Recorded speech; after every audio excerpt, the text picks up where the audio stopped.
in your dreams.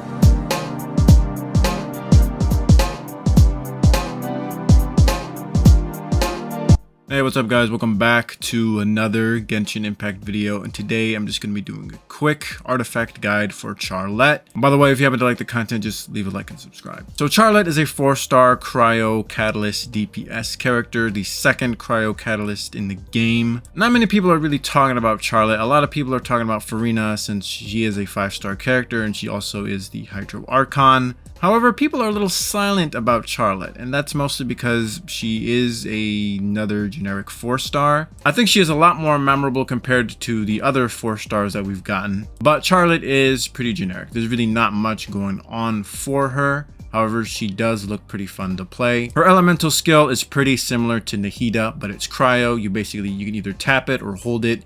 You hold it, you get a camera-like function, and basically whenever you mark up the enemies and let go of the elemental skill, the E button, you basically, deal cryo damage to them, and it deals cryo damage to those enemies over time.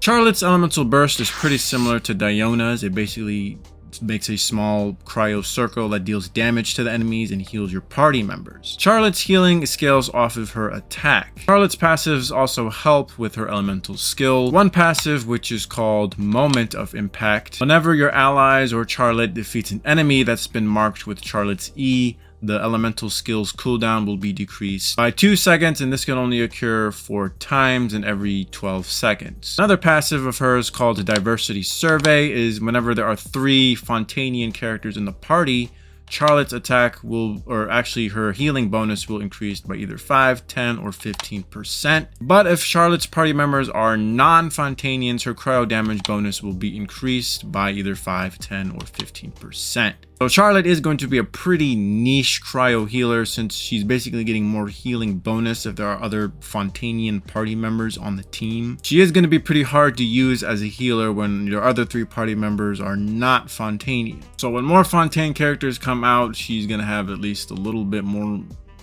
usability, I guess. Even though Charlotte is a new 4-star character, she's already getting outclassed by Diona. Diona is a shielder. She heals. She can boost elemental mastery at C6. Diona is also not racist.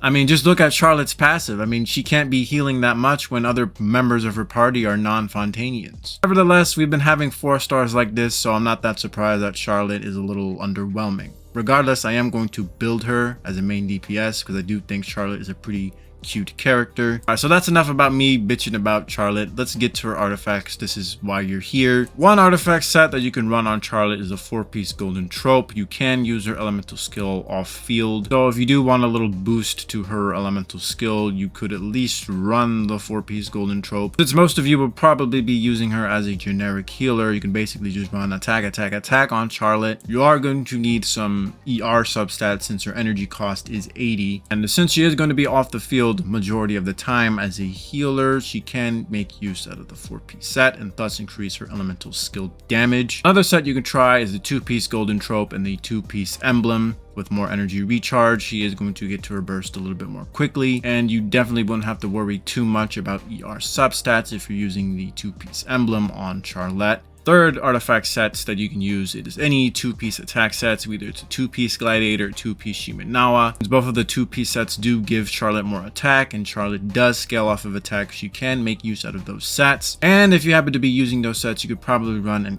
ER timepiece instead. Attack on the goblet or maybe cryo damage bonus, and for the circlet, just more attack. And the last set I'm going to talk about is the 4-piece Maiden's Beloved. It does give you more healing bonus. Pretty generic set for a healer, but it does work. You'd probably run attack with some ER substats. As for other artifacts I haven't mentioned, one of them being the Noblisho Blodge. I didn't mention this set because I do think the 4-piece emblem is generally a better set, and the domain that it's in is generally a better domain to farm. Since Charlotte is a catalyst character, you can just put, Thrilling Tales on her, and then there you go. You have a pretty decent attack boost right there. I also don't think Charlotte's burst is really anything worth really that much investing in, other than the fact that it's just really good for healing. I also didn't mention the 4-piece clam because since Charlotte can only heal from her burst, I think the 4-piece clam is better for healing characters that have a healing on their skill and burst. Charlotte does not have any healing on her elemental skill, so I don't really think the 4-piece clan would be that good on Charlotte. Anyways, as for a main DPS Charlotte, you're obviously going to run a main DPS set. The main stats for the artifacts should be attack, cryo damage bonus, and crit rate or crit damage on the circlet. You could possibly run the 4-piece Blizzard Strayer or 2-piece Gladiator and a 2-piece Blizzard Strayer set. Anyways, that's all I have to say about artifacts for Charlotte. That's going to be the end of this video. Let me know what you guys think about Charlotte in the comment section below, and I'll see you guys later.